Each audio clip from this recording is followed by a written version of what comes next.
ধৈর্য আর পরিশ্রম থাকলে সবকিছুই সম্ভব। আল্লাহ বান্দাকে নিরাশ করে না, যে বান্দা ধৈর্যশীল হয়। আলহামদুলিল্লাহ, আলহামদুলিল্লাহ, আলহামদুলিল্লাহ। আপনাদের দোয়ায়, আল্লাহর রহমতে আমি রিল সেটআপটা পেয়ে গেলাম। আসলে অবশ্য আপনাদের যদি এত সাপোর্ট না থাকতো বা আপনারা যদি আমাকে সাপোর্ট না করতেন, তাহলে এটা কখনোই সম্ভব হতো না। আর আল্লাহ না চাইলে তো নয়ই। আর অবশ্যই কিন্তু এর পিছনে অনেক পরিশ্রম করতে হয়, ধৈর্য ধরতে হয়। কেউ কিছু করবে আর ধৈর্য থাকবে না, তাহলে কিচ্ছু করতে পারবে ইম্পসিবল, কখনোই সম্ভব না। আপনার ধৈর্য ছাড়া কোনো কিছুই করা সম্ভব না। আমার আজকের ভিডিওটা সেই সব আপুদের জন্য বা ভাইয়াদের জন্য যারা পেজ নিয়ে হতাশায় ভুগছেন। তারা কিন্তু অবশ্যই ফুল ভিডিওটি দেখবেন আর কথাগুলো খুব মনোযোগ দিয়ে শুনবেন। আশা করি এই ভিডিওটি আপনাদের অনেক উপকারে আসবে। এতটুকু বলতে পারি, ভিডিওটি দেখলে আপনাদের ভালো লাগবে। তো যাই হোক, যারা পেজ নিয়ে কাজ করতেছেন তারা কিন্তু অবশ্যই একটু ধৈর্য ধরে কাজ করবেন, ধৈর্য হারা হবেন না। ফেসবুক কিন্তু আপনার অনেকভাবে ধৈর্য পরীক্ষা করবে। তো আপনি যদি ধৈর্য হারা হয়ে যান, তাহলে কিন্তু শেষ। মানে বলে না যে রেগে গেলা তো হেরে গেলা, তেমনই ধৈর্য হারা হলেন তো আপনি হেরে গেলেন। একটু ধৈর্য ধরে কাজ করুন। সিচুয়েশন যেমনই হোক না কেন, আপনি জাস্ট ধৈর্য ধরে কাজ করুন। পেজের গ্রোথ যেমনই হোক না কেন, আপনি মনোযোগ দিয়ে জাস্ট কাজ করে যান, দেখবেন ইনশাল্লাহ আল্লাহ আপনাকে নিরাশ করবে না আর ফেসবুকে নিরাশ করবে না। এক সময় না এক সময় অটোমেটিক আপনাকে দিয়ে দিবে।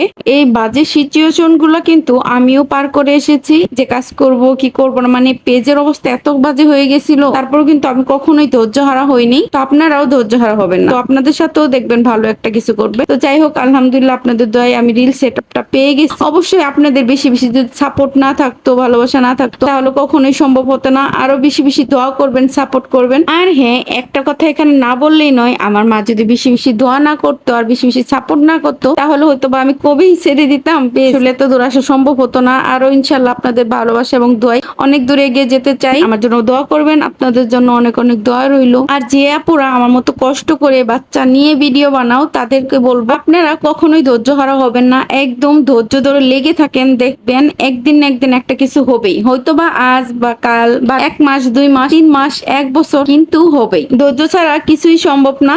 আপনি যত বেশি ধৈর্য ধরবেন, আপনার ফল ততই মিষ্টি হবে। যে কোনো ক্ষেত্রে, যে কোনো ধৈর্য ধরে কাজ করবেন। বিশেষ করে ফেসবুকে, মানে পেজে বেশি বেশি টাইম দিবেন। যাদের হাতে টাইম আছে তারা টাইম দিবেন বেশি বেশি। আর টাইম দিতে অতটা না পারলেও কিন্তু টাইম টু টাইম আপলোড দিবেন। আর অবশ্যই একটু মানে গঠনমূলক অন্যের ভিডিওতে যাই কমেন্ট করবেন, তাহলেই দেখবেন আপনারা কিচ্ছু ফেসবুক অটোমেটিক আপনারই করে দিবে। সো যত কিছুই হোক না কেন, ধৈর্য হারা হলে চলবে না, কেমন?